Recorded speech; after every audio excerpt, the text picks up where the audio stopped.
close friends, family, I keep informed about what's going on, so that they can understand what my commitments are, what I'm doing with my day and what I'm doing with my week and with my time. I guess I get back from them a lot of support, encouragement, understanding, care and love. I don't tell everyone. It's not always relevant.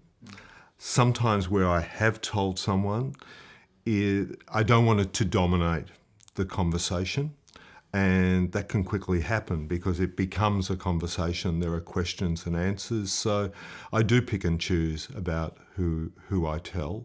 But I think with close friends and family, it's really important that they know what's going on, and from them I get a lot of strength back as well. We would like to tailor the specific resources to the individual who we're looking after.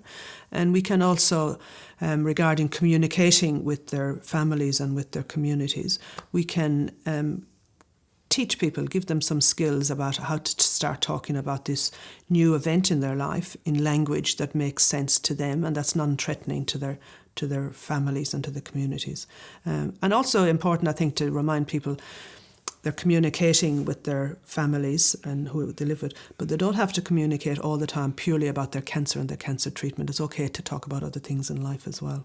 I think it's strengthened a lot of my relationships, especially my relationship with my family and my siblings. I think, with a prognosis and a diagnosis that's so life-threatening, it definitely brought the family closer, and that closeness hasn't changed. The same with my friends. I did lose a few friends. They weren't able to, deal with the severity of what I was going through, and I think at the time it was quite difficult to deal with, but at the same time, those friends that wouldn't stick there around those difficult times, they're not worth having in your life, really. So for me, I didn't see it as a loss. I almost saw it as a gain because I got to see who my true friends were and the true supportive people were in my life. Well, I'm not sure there's any rules, but I'd always be guided by Peter's needs in that. So I think he dictates what sorts of supports he needs. But I guess the other question is, what supports have I needed in it? And most of our friends are mutual friends, and we both told all our family members at very early stages what was happening, so they're aware of it. One of the things that we did was we would often socialise and get together.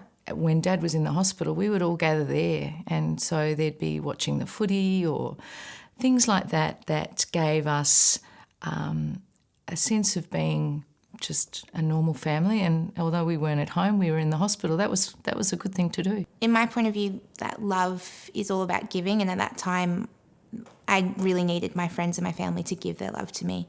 There wasn't a lot of me left to be able to give back, and I think in that point I had to realise that it was okay. It was very humbling to, realise that I could ask for help.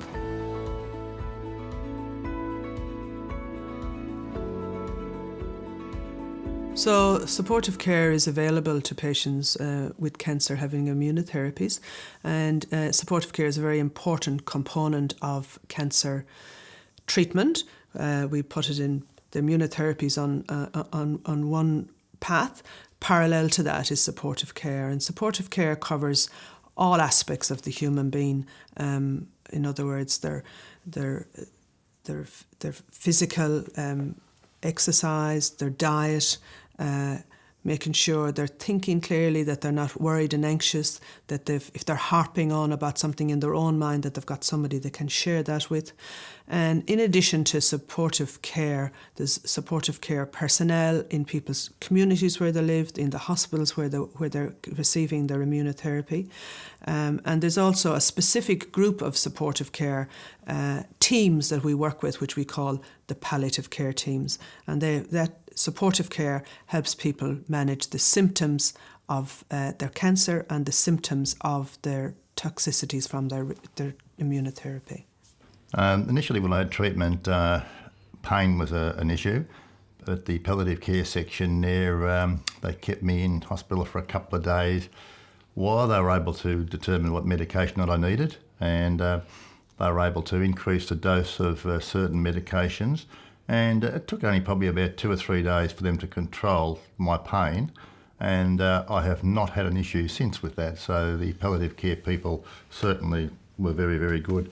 We work in teams with many people that can step in from a supportive care point of view when needed, and then step into the background when they're not needed, so that we're not cluttering people's lives unnecessarily.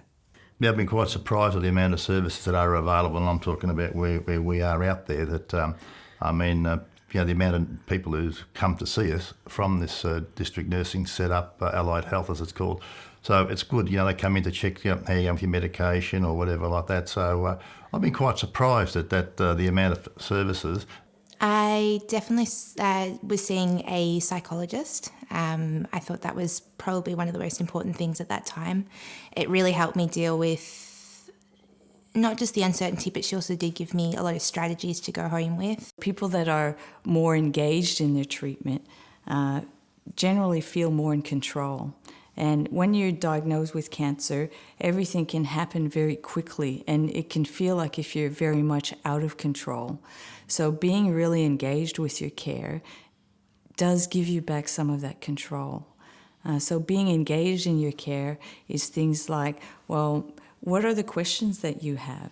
So the questions that you'll have will be different to questions that other people will have. So what are the things that are important to you, and what do you want to understand about your treatment? How is it going to impact your lifestyle? How is it going to impact your life?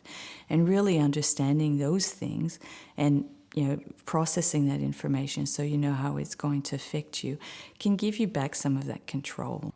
Know what's happening, to get support, talk to your oncologist, understand the process. If there are things that are concerning or worrying you, ask questions.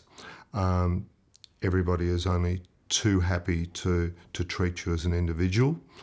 We are all individuals and respond to your particular concerns.